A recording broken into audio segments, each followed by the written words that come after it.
Hello everyone, today we will talk about an important granulomatous disease called rhinosporidiosis. Rhinosporidiosis is a chronic granulomatous infection that primarily affects the nose, but it can also involve the nasopharynx, oropharynx, larynx, and even the conjunctiva. Rhinosporidiosis is defined as a chronic granulomatous disease that affects the mucosal surfaces of the upper respiratory tract.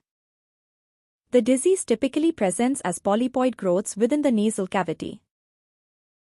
These lesions gradually enlarge and may cause symptoms such as nasal obstruction and bleeding.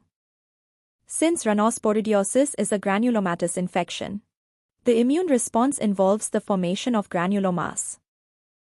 Granulomas are composed mainly of macrophages, epithelioid histiocytes, and multinucleated giant cells. These multinucleated giant cells are formed when macrophages fuse together during chronic inflammation. The causative organism of rhinosporidiosis is Rhinosporidium seeberei. Earlier, scientists believed that this organism was a fungus, but later studies showed that it belongs to a group of aquatic protists. The organism produces large structures known as sporangia, which contain numerous endospores responsible for infection.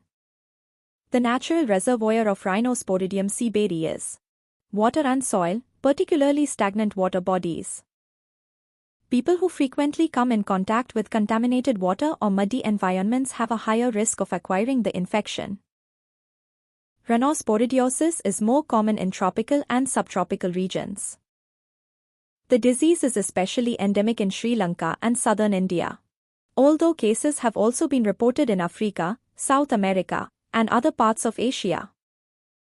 Transmission usually occurs when spores enter through traumatized mucosal surfaces, often after contact with contaminated water or soil. Activities such as bathing in stagnant ponds or working in wet agricultural fields may increase the risk of exposure. The most common clinical features of rhinosporidiosis include epistaxis, nasal obstruction, and rhinorrhea. Epistaxis occurs because the lesion is highly vascular and can easily bleed. Nasal obstruction develops when the polypoid mass enlarges and blocks the nasal passage. A characteristic feature of rhinosporidiosis is the appearance of a strawberry-like polypoid mass in the nasal cavity. The lesion appears red and fleshy, and its surface contains multiple tiny white dots. These white dots represent mature sporangia containing spores, which are an important diagnostic clue. On microscopic examination, the lesion shows granulomatous inflammation with multinucleated giant cells.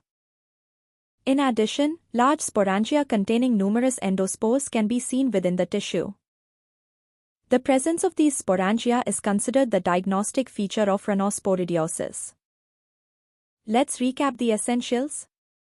Organism, Rhinosporidium seeberei, aquatic protozoa, not a fungus. Geography, endemic to Sri Lanka and southern India.